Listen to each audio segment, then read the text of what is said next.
Thank you. I think that does it, right? Okay. So I kind of put this together because I stopped writing poetry. I think I was so busy writing that article that I put the poems off, and they don't like it when you do that. But I did write what I call dome poetry, so I'm going to share one of those with you to start out with. It's a very short one, and then I have a longer one. And this is just a short one, as I said. If I could find, yeah, hello? Okay. If I could find you, I would worship you again, but now, breathing your breath, who would do the worshiping? So, let's see. And this is from the Telepoem Booth Project. People, some enterprising person bought an old telephone booth and put recordings of poets reading their poems. Where is that? Is that still up? Where is that? Do you know? The telephone? The telephone booth poems. That's not available to view online, Uh-huh. but they set up these Right. telephone booths in different places. Okay, so anyway, I don't know where the nearest. I guess you can just dial a number and then somebody comes up reading, and some of us have those there. So the one I submitted, which always embarrasses my husband, is called Wild Bill. There he is back there. He is not a safe man. His eyes are two-toned, like a wolf's. He rips apart the machines in our house, teaches them new tricks. Ceiling lights suddenly getting way too bright. The smell of ozone clinging around the vacuum that he claims to be repairing. But he did not nag me when I left the heat on all day while we were gone. He built a heat switch. It activates automatically at the door. I remember when we met, I did not like him.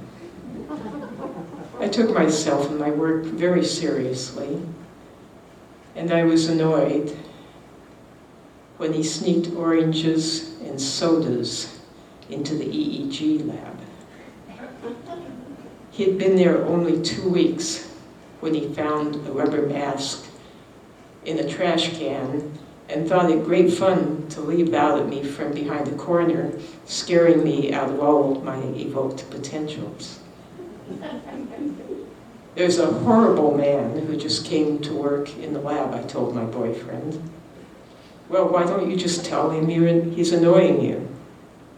He didn't bother me again. I was surprised. In the summer, when our windowless building reached over 100 steaming degrees, I saw him in his tiny, stuffy office, wet as an eel, huge feet propped on his computer, laughing uproariously. They actually expect me to get some work done today.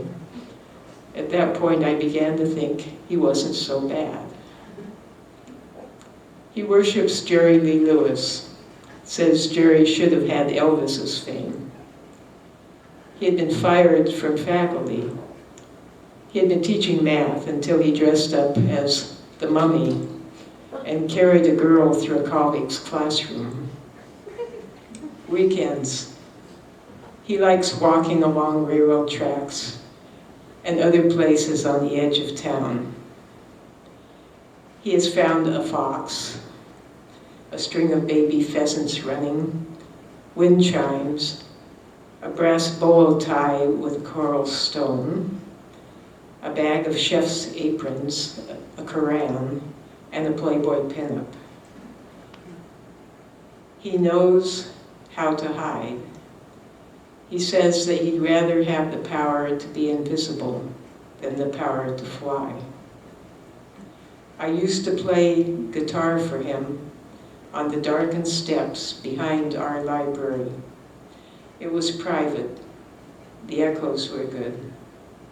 He would bring a candle, his flute, and always some Chinese incense. He would sink into the cinder blocks like a bas-relief when he played Coconut Grove.